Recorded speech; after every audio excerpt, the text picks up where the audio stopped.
This program will show you how to create interaction between a sprite and colors. I'm going to go ahead and delete the sprite.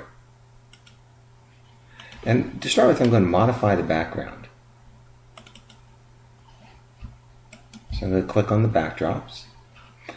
And what I'm going to do is create borders based on color. I'd like to go ahead and convert to a vector mode in my graphic utility here.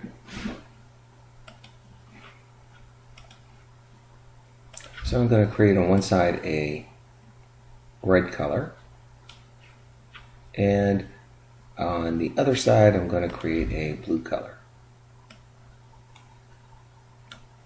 Oops. Didn't tell it what I want to draw. There we go. Okay, so now my background, as you can see, has a red side and a blue side. Now I'm going to go ahead and put in a sprite.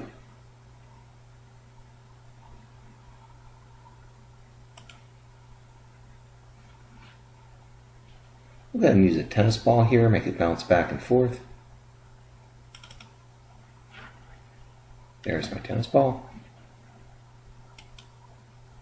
We'll go ahead and bring in programming.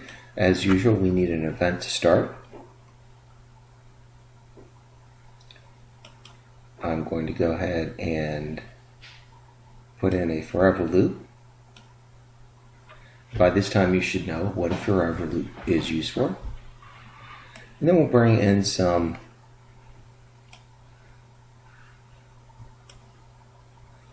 condition that says if then. And I'm not sure which one's the best one to use. Let's go ahead and use this one for now. So, and then we'll use a sensing. We'll say if touching the color,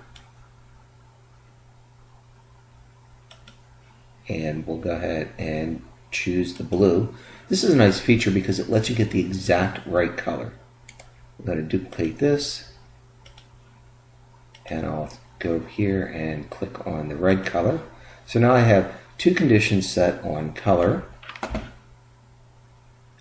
and I'm going to use a variable. I'm going to call it direction.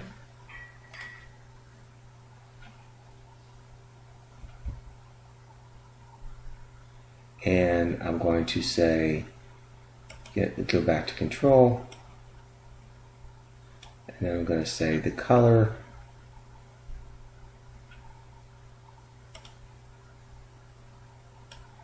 we'll then set the variable to minus,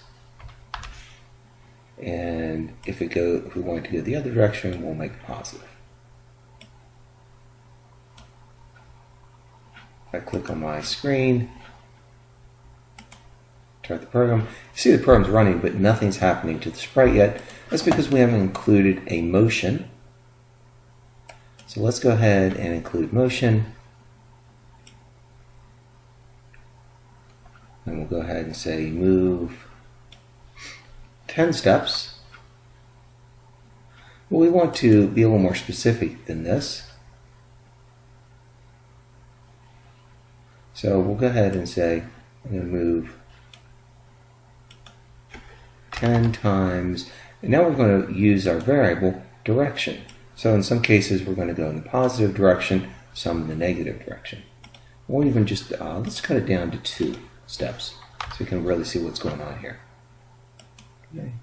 So we start our program.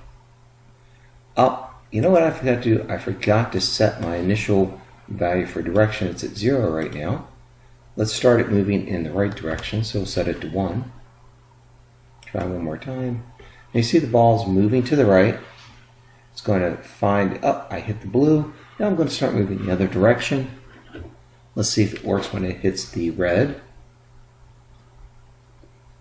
And you can clearly see that we now have a sprite that is responsive to colors on the screen.